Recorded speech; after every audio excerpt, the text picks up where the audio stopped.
Bismillah, elhamdülillah, ve salatu ve selamu ala nebiyyina Muhammed ve ala alihi ve sahbihi ecma'in.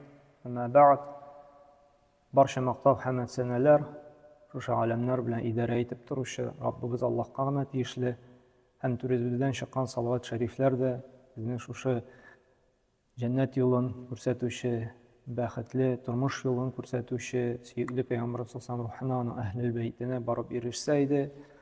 Hamına tefsir derslerini devam etimiz. Bugünkü dersimizde biz Asr suresinin tefsirini alırız. Bu sure bik özünün kısa bulduğuna qaramasdan bik tiren hem bik kerakli ma'nolarini jiygan sure. Hatta İmam Şafii de aytgan, kishiga de baxt ochqishlarin, baxt sirlarini ocha turgan ham kishiga dalil bularak bu dünyada nişik yaşarga kerakligini ko'rsata turgan başka ayetler inmiş şuna sure ingen bulsa da Allah Teala tarafından ulana jitir dedi. Hem şunlap da mana şu kısa gana surede bu dünyada nişik oңышка erişirge, nişik baxtli bulurga bu dünyada da hem ahirette de şu surede Allah Teala beyan kılgan. Hem şunlap da kim şu nasihatni, şu ma'nolarini tushunib, anglab, amalinde kullanayken hiç şeksiz indi işleyecek, baxtda, saadatda, yaxshi turmushda yaşayacak. Hem Allah Subhanahu wa Taala aytdi, "Vel asr" de. Allah Teala bunda asr bilen, vaqt bilen, zaman bilen ant etdi. Çünkü Allah Subhanahu wa Taala Qur'onga qarasa, u bik ko'p muhim narsalar bilan ant etdi. Allah Taala ant etdi ekan, u yuqbar bilangina ant etmay. Demak, vaqt bilan ant etdi ekan, bu ko'rsata vaqtning ahamiyati. Ham shunday tamna vaqt u bik ahamiyatli kapital. Shu vaqt bilan kishi baxtli bo'la, durust etib qo'llansa, ham shu vaqtni durust etib qo'llanmasa, endi kishi bir shu hasratga duchor bo'la, shu vaqtni nishib qo'llana, ularning natijasi o'ngishli bo'lama, o'ngishsiz bo'lama, endi shu vaqtning durust qo'llanuvidan turadi. Şu vaqtimizni da qoya nindi foydali amallarga qo'llandik, biz qiyomat kunida Alloh qarshida javob berajakmiz. Alloh Taala aytacak, mana kunini 24 soat berdim, seni qoyla qo'llandim. Qara vaqtni durust etib qo'llanu, ani bu dunyoyaki oxirat foydasini qo'llanu bik muhim, u eng zo'r kapital. U aqshaga qaraganda da qadrliroq, qimmatliroq ne'mat. Chunki aqshani yo'qolsa, ani ishlab olib bo'ladi. Selametlikni de indi ağırdın iken davalandım, indi kiri halatinge qaytarib bo'la, selamet halatinge. Vaqtni yo'qoltding ekan, uni kiri qaytarib bo'lmay. Ani kishidan olib turib da bo'lmay, kishiga berib turib da bo'lmay. Şoğa ko'ra 24 soatni buldira olgancha izgilikda, itoatda, foydali amallarda qo'llanishga kerak. Hamma aytganimiz Alloh Taala narsa bilan tili, shuning bilan ant etadi. Shulay bit, va shamsi va duhaha deb Alloh Taala ant etadi, va duha deb ertangi yoq bilan da ant etadi. Vattin ve zeytun deb şu zeytun ağaçları, jimishlari bilan da zeytun ağaçı, tin, incir bilan da ant etadi.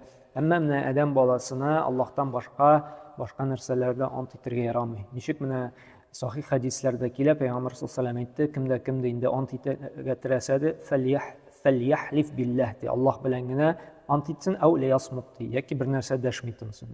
Birer sözümüzni, birer işimizni, birer amalimizni deyik, rastlaysimiz, dalilliysimiz keleyken biz ant aytamiz, ant beramiz. Shulay bit. Ham xalqda endi taralgan u mana shunday buyuk kishiga qadrli bo'lgan ayb bilan ant aytuv. Sen tuz bilan ant aytuv, ipi bilan ant aytuv, ani bilan ant aytuv. Shulay bit. Chunki bular kishiga endi yo'qlik zamonida ipi bilan ant aytaykan, ochlik zamonida ipi bitini zo'r kishini yasharga bir sabab bo'lib, rizq bo'lgan narsa ipi. Shulay bit. Ham anida kishining endi eng qadrli yaqin kishisi. Shunga agarda bunday zo'r hurmatga, darajaga ega bo'lgan narsa bilan ant aytaykan, demak endi bu yolg'onlik olmaydi deb kishi o'ylaydi.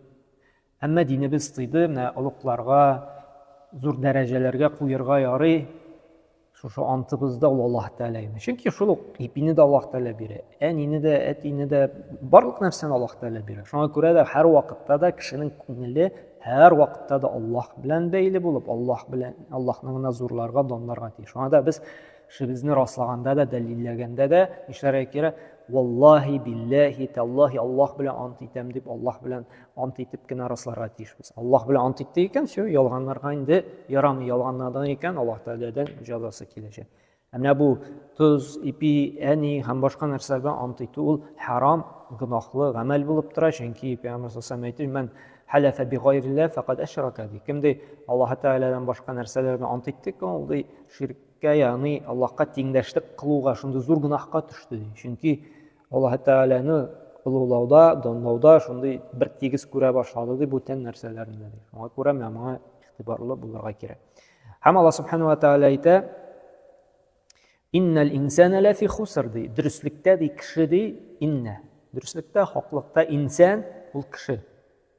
Менә карагыз, татар теленең беленең файдасы. Инсан ул безнең татар телендә булган сүз, инсан. Элеккеге Абдулла Тукай, Каюм Насыйриның әсәрләрен караса, алар кеше дип кулланмый, инсан дип куллана. Шигырьләрендә, үзләренең әсәрләрендә. Элеккеге сүздә инсан. Татар телен беләбез икән, бигрәк тә инде элеккегәрәк вакытны инде инсан ул кеше дигән сүз. Монда да инсан. Димәк, татар теленә бу сүз гарәп теленнән килгән. Лафи хуср. Дөрестлектә кеше югалтуда, русча әйтсәк, убытыкта ди. Поистине человек в убытке. Ягъни югалтуда.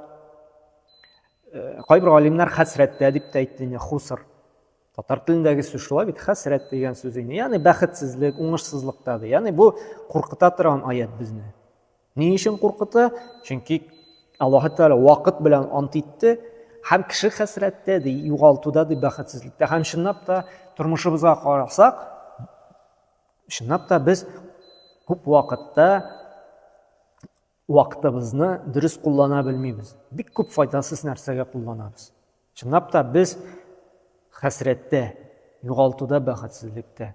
Чөнки без вакытыбызны үзебезгә файда китерә торган, бу дөньяда да, ахирәттә файда китерә торган әйберләрдә кулланмыйбыз. Җиң, шашман, күңел ачуда, теләсә индианда видеолар, әллә нәрсәләр карауда, ләшет сатуда, гайбәт сөйләүдә, ягъни күп вакытыбызны әрәм итәбез бер кирәкмәгән файдасыз әйберләр. Бу дөньяда файдасы юк, ахирәттә дә файдасы юк. Бер галим әйткән, "Мен иң сөексез, иң начар кеше ди, дөньясына да һәм ахирәтенә файда китермәгән кеше." Әле хотя бы бу дөньясына файда китерә икән ул, эш белән мәшгуль ул. Акча эшли ул. Гаиләсен тәэмин итәчәгеме, үзен тәэмин итәчәк, соранудан үзен саклаячак. Бу бәрабәр әле молодец дип әйтеп була. Хотя теге әмма ахирәтенә зыян салса, бу дөньясын, баласын, хатынын тәэмин итәчәк, сорап йөрүдән саклаячак. Бар кешеләр ул кәсеп тә итмәй, изгелек тә кылмый, бер нәрсә эшләмәй, күңел ачып теләсә нәрсә эшләп йөри. Көне буе эшүдә ул, узаклык эшләүдә, ягъни гаиләсе өчен дә, үзе өчен бер ни файда юк. Тагында куркын. Хишексез инде мусульман кешесе инде бу дөньясы өчен дә, ахирәт өчен дә файда китерә. Шуңа күрә кеше хәсрәттә ди, югалтуда ди, бәхетсезлектә ди, бик начар халәттә ди. Бу инде безне уйландыра. Чөнки безнең дә бәхетсез буласыбыз килми. Менә нинди генә халәттә булсак та, бөтенебезнең бәхетле, яхшы тормышта яшисебез килә. Шулай бит. Һәм Аллаһ Субханаһу ва Тәгалә шушы уңышсызлыктан, бәхетсезлектән, хәсрәттән ничек чыгу юлын әйтә. Һәм менә шушы гамәлләрне кулланып яшибез икән, шушы Аллаһ Тәгалә хәбәр биргән, без бәхеттә дә, уңышта да һәм тыныч, рәхәт, яхшы тормышта булачакбыз. Кемнәр диде ул? Кемнәрдән тыш? Илләлләзина, илля дәмәр, кемнәрдән тышты? Кемнәр хәсрәттә түгел ди? Илләлләзина аману, кемнәр ди иман китерде ди. Һәм ва амилу салихат, изге игелекле гамәл кылды ди. Ва тавасау бил хакк, һәм ди бер-берсен хаклыкка өндәделәр, чакырдылар. Һәм ва тавасау бис сабр, һәм сабыр булдылар ди. Бер-берсен шушы сабыр булырга шулай үндәп чакырып тордылар. Ягъни нәрсә ди? Менә без нәрсә ул бәхет дигәндә, Демәк, бәхет нәрсә икән ул? Ничек Аллаһ Тәала безне бәхетле икән, уңышка ирешә алабыз икән, дөньяда да, ахирәттә дә иман, изге гамәл. Шушы иман белән изге гамәлгә калганнарны өндәү, чакыру, өйрәтү һәм сабыр булу шушы юлда. 4 гамәл. Һәм әле менә бу аятны дейик, тагын бер Нәхл сүрәсендә, ялышмасам 97-нче аятта Аллаһ Субханаһу ва Тәала әйтә менә, кемдә кем ди, мән амила салихан мин закарин ау унса ди, ва хуа муъминун ди, фәләнухиянна хаятан таййиба ди. Кем булсын ди? Кем генә булмасын ди? Ир атмау ди, хатын кызма ди. Әгәр дә ул мөэмин була икән, иман китергән икән ди, һәм изге гамәлләр кыла икән ди, biz аларны иң яхшы тормышта яшәтәчәкбез. Менә монда да Аллаһ Субханаһу ва Тәала әйтә, уңышка ирешүнең, без бит уңыш дип бүген сөйлиләр, шулай бит успех, успешный мусульманин, там как добиться успеха. Менә уңыш шунда икән. Иң беренче нигезе иман тора икән. Нәрсә ул иман? Җибрил фәрештә килеп, Пәйгамбәр саллаллаһу алейһи ва сәлләмнән сорады бит, нәрсә ул иман дип. Фәхбирни анил иман. Һәм нәрсә диде Пәйгамбәр? Иман ул нәрсә диде? Аллаһка ышану, ан туъмину биллаһи ва малаикатихи, фәрештәләренә, китапларына, пәйгамбәрләренә, тәкъдирнең яхшысына, яманына Аллаһ Тәала һәм үлгәннән соң терелүгә. Менә ул иман диде. Ягъни, димәк, без нәрсәгә ышанырга тиешбез? Иң беренче иман нигез. Аллаһ Тәгалә бар галәмнәрне бар итте, ул гына идарә итә, ул гына ризыгын бирә, ул гына яңгырын яудыра, ул гына җилен чыгара, ул гына кояшын чыгара, ул гына көн белән төнне алыштыра. Һәм шушы барлык биргән нигъмәтләре өчен, биргән һавасы өчен, биргән суы өчен, биргән шушы барча нигъмәтләре өчен, шушы күзләребез, йөри торган аякларыбыз өчен нишләргә тиешбез әле? Иман үз өчен ала, әйе, аңа шөкер итеп гыйбадәт кылу. Ягъни аңа гына гыйбадәт тиешле дип, ул аңа гына аның ризалыгы өчен генә изгелек кылу дөрес була дип, ул хакыйкый илаһ дип моны тану. Чөнки күрәбез, башка нәрсәләргә дә, башка путларга да, башка сыннарга да гыйбадәт кылучылар, табынучылар бик күп шулай бит. Алар бер нәрсә дә бирми. Бер нәрсәдән саклап кала алмый, шулай булгач, аларга гыйбадәт кылу гомумән дөрес түгел. Шуңа без иман китердек икән, Аллаһ та бар нәрсәне бирә. Без әле танырга тиешбез, аңа гына гыйбадәт иң дөресе һәм аңа гына гыйбадәт кылырга тиешле. Һәм әле без ышанырга тиешбез Аллаһ Тәгаләнең үзенең бар күркәм исемнәре. Аллаһ Субханаһу Тәгалә Куръанда әйтә, аның бар күркәм исемнәре, аның аша сорагыз ди. Шуңа күрә ничек Ар-Разак, ул бирүче, ризыкландыручы, Әл-Ваһаб, бирүче, Әш-Шафи, ул шифаландыручы, Әл-Хафиз, ул саклаучы, менә буларга ышанып, Аллаһ Тәгалә шушы гамәлләрне эшли, инанып, шулардан без сорарга тиеш. Менә шушы була иман. Әмма иманыбыз дөрес булсын өчен, иманыбызны зыян килмәсен өчен безгә гыйлем алу да фарыз. Чөнки менә бу бәхет нигезе иман эшенә галимнәр әйтте, гыйлем алу да керә диде.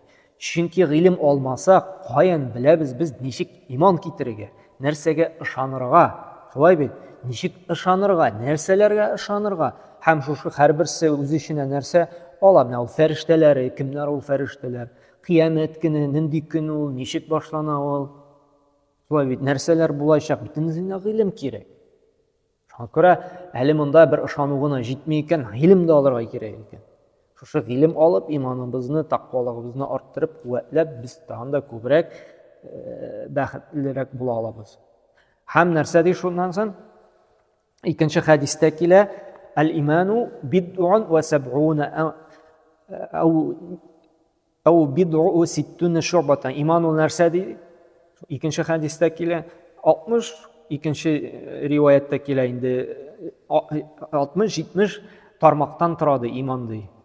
Ә'ләһә, аның иң өстене ди, иманның иң өстен дәрәҗәсе ди, каулу ла илаһа иллаллаһ, Аллаһтан башка гыйбадәткә лаеклы һичбер илаһи зат юк дип әйтеп тану ди Аллаһ Тәгалә хакыйкый илаһ.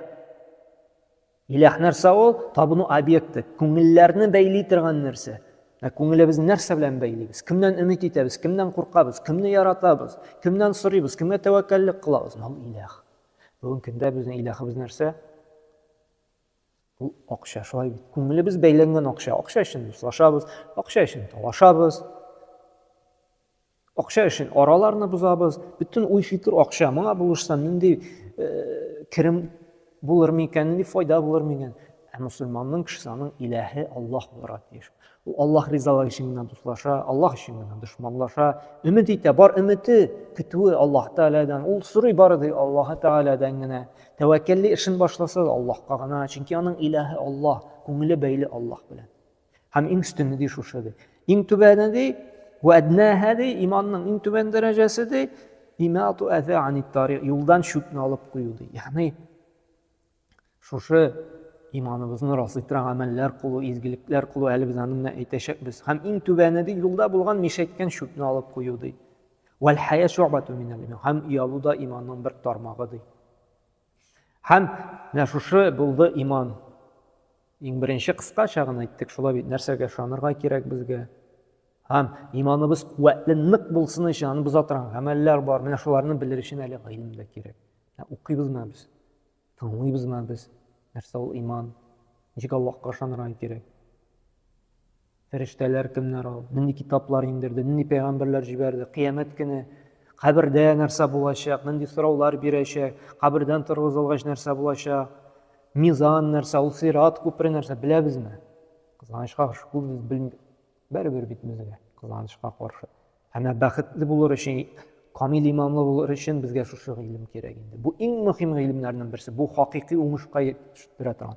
Бу дөньяның уңышы ул вакытлыча гына. Бүген бар, иртәгә инде без юк. Ә менә анда киреп яткач кабергә, варылгач, менә шушы хакыйкый уңыш кирәк булачак безгә. Әмма инде бу дөньяда өйрәнмәсәк, соң булырга мөмкин. Һәм икенчесе ди, ва амилу салихат. Һәм изге нәрсә ди? Хәерле гамәлләр ди. Ягъни шушы иманыбызны инде раслап, дәлилләп, без нишләргә тиешбез? Изге, игелекле. Ягъни иманның бер өлеше хәерле, яхшы изге гамәлләр. Изге гамәлнең дә нигезе, иң асылы ул намаз уку. Рамазан айында ураза туту, мөмкинчелеге булса хаҗ кылу, закат бирү, туганлык җипләрен ныгыту, күршеләр белән яхшы муамәләдә туру, әти-әнине хөрмәт итү, сүзләрен тыңлау, дини балаларыбызга тәрбия бирү, ислам әдәп әхлакларын үзебездә булдыру, бөтенесе менә шушы изгелеккә керә. Һәм шушы изгелекләр дә кылынырга тиеш Аллаһ өчен. Менә бүген көндә бит изгелекне дә кылабыз без кем өчен? Кешеләр өчен. Менә бу күршем мактасын өчен, менә бу дустым әйтсен өчен. Менә бу юмарт кеше инде ди, садаканы да бирәбез, әйтеп, менә әйт әле, менә мин бүген 10 мең бирдем, әйт, язып чыксыннар. Күрсәтәсебез килә, без юмарт. Җомгага да килергә мөмкинбез без. Менә дустым чакырды инде, дустым үпкәләмәсен, күрше сүкмәсен, яки начальство барырга кушты, бармасам мине арыша, тәнкыйть сүзен белдерә дип, барырга мөмкинбез кеше өчен.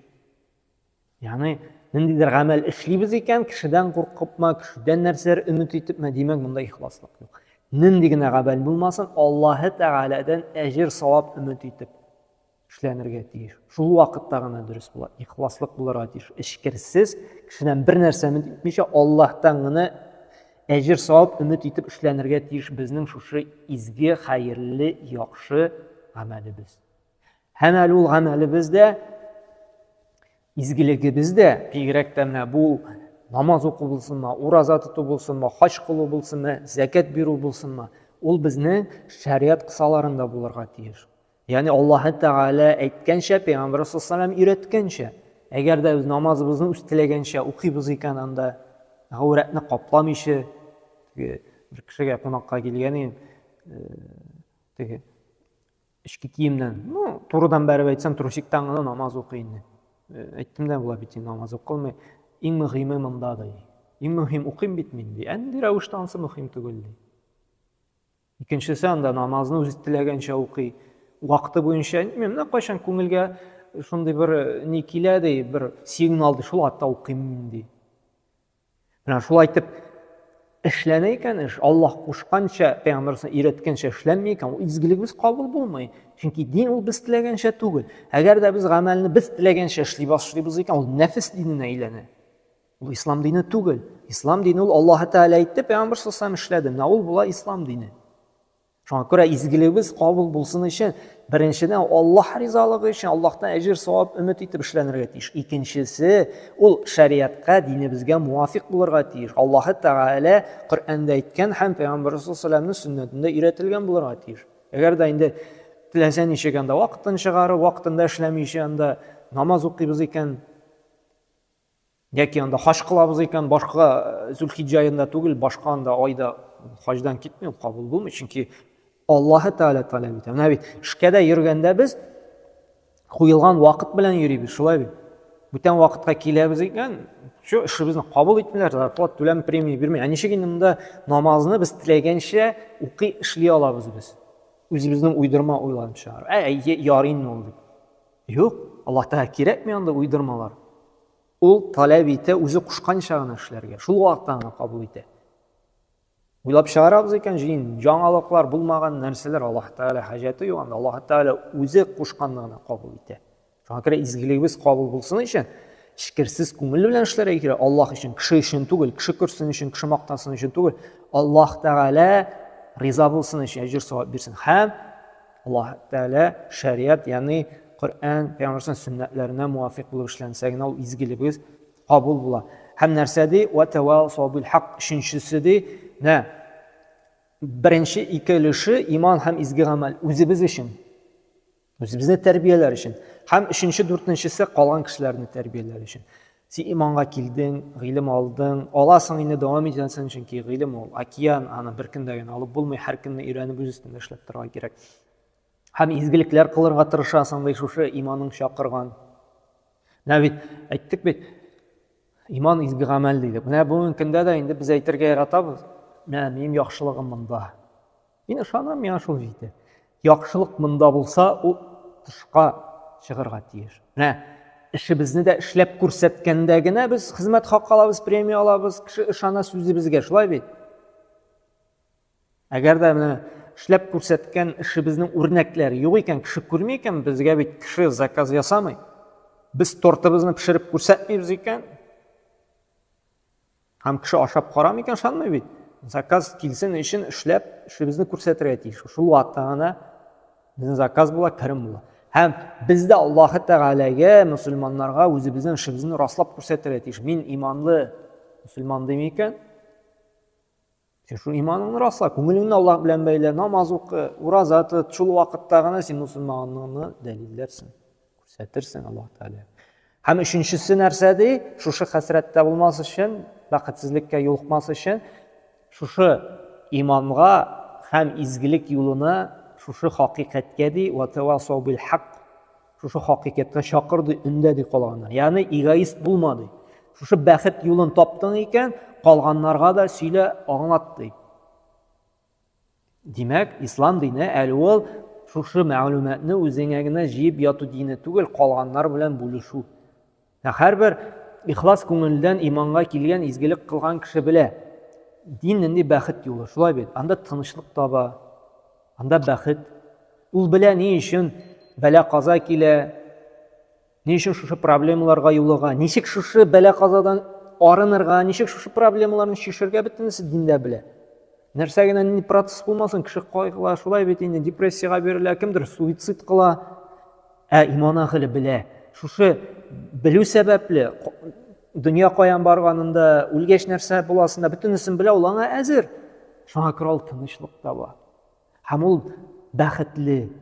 Һәм менә шушы бәхетне, шушы тынычлыкны ул үзендә генә саклап калырга тиеш түгел, калганнар белән дә бүлешергә. Ул калганнарны да шушы бәхеткә өндәргә чакырырга бурычлы. Шушы иман юлына, шушы изгелек юлына күркәм вагаз беләнме, үрнәге беләнме, насихат беләнме, китап бирепме, вагаз җибәрепме. Һәм дүртенчесе инде ватавасау бис сабр. Һәм сабыр булырга тиеш. Һәм шушы сабырлыкны калганнарга да ул күрсәтергә, өндәргә тиеш.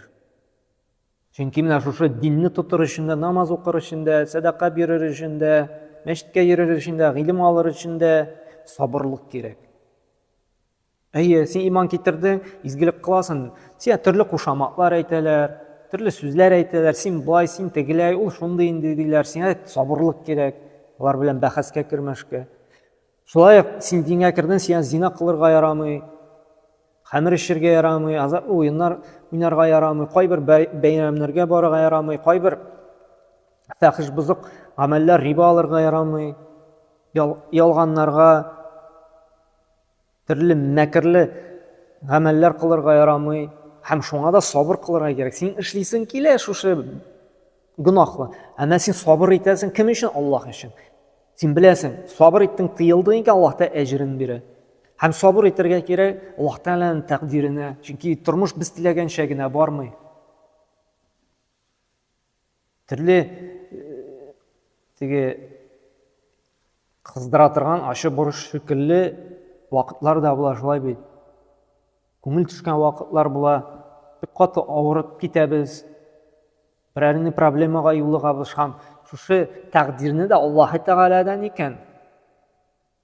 Шуңа да сабыр булырга кирәк дип, без моны Аллаһ Тәгаләнең бер безгә язган язмышыбызның бер өлеше дип сабыр итәбез. Һәм беләбез шушы бәла казада ни өчен килгәнен.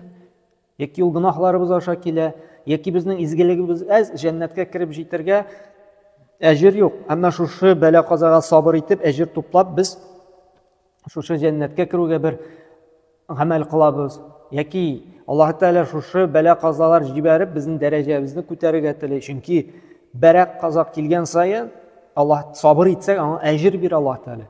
Карагыз, пәйгамбәр хәтлек пәйгамбәр дә ятим булды, шулай бит. Әнисе үлеп китте, бабасы, абыйлары аны тәрбияләде, аны үз халкы аны куып чыгарды, аны туганнары ваз кичте, душманга әйләнде, аның балалары үлде.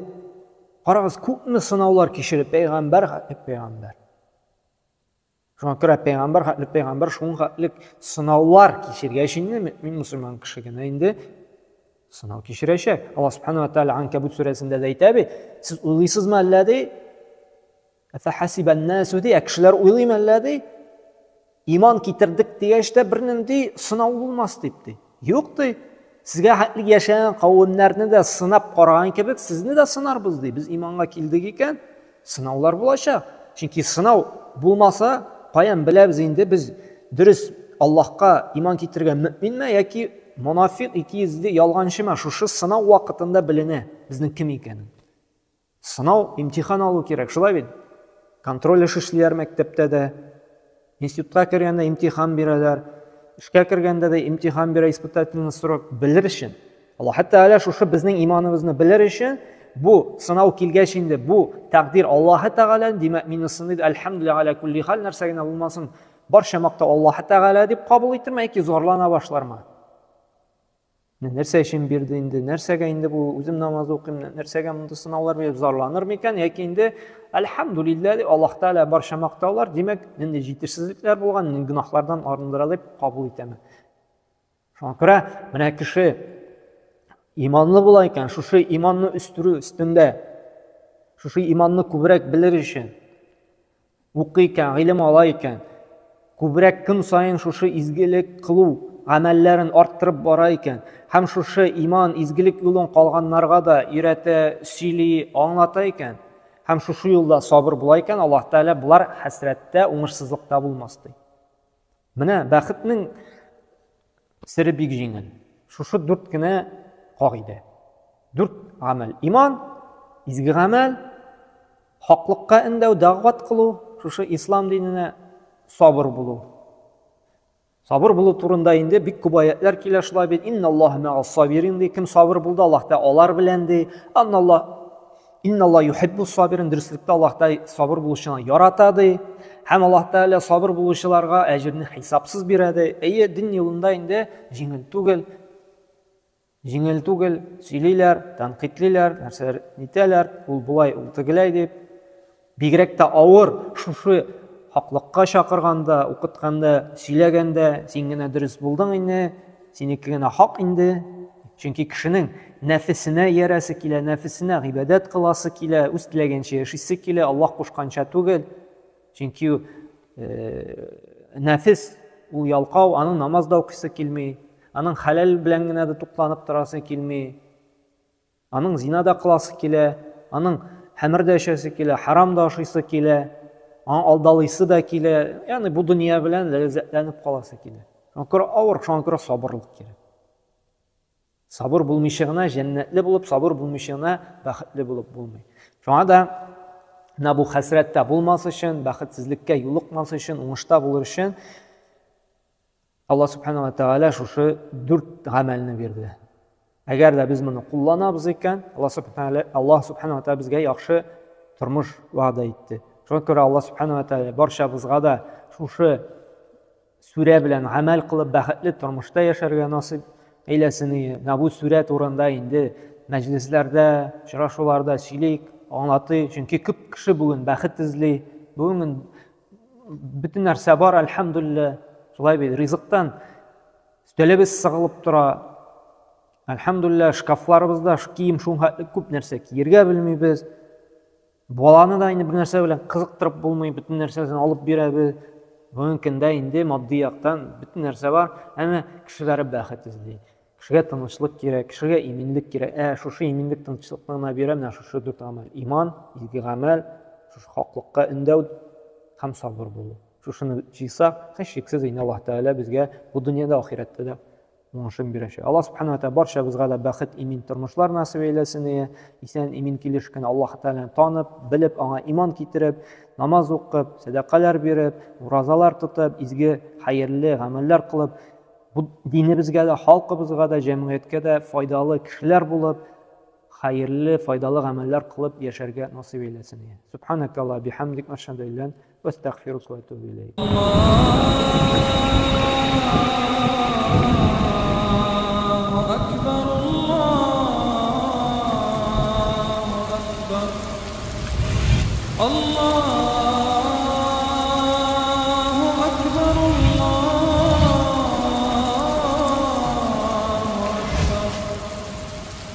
أشهد أن لا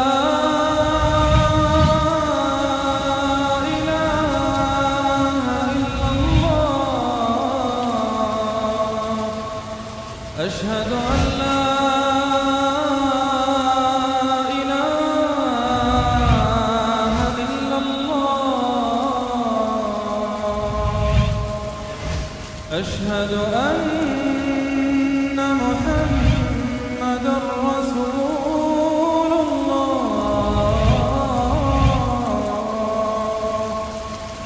أشهد أن محمدا رسول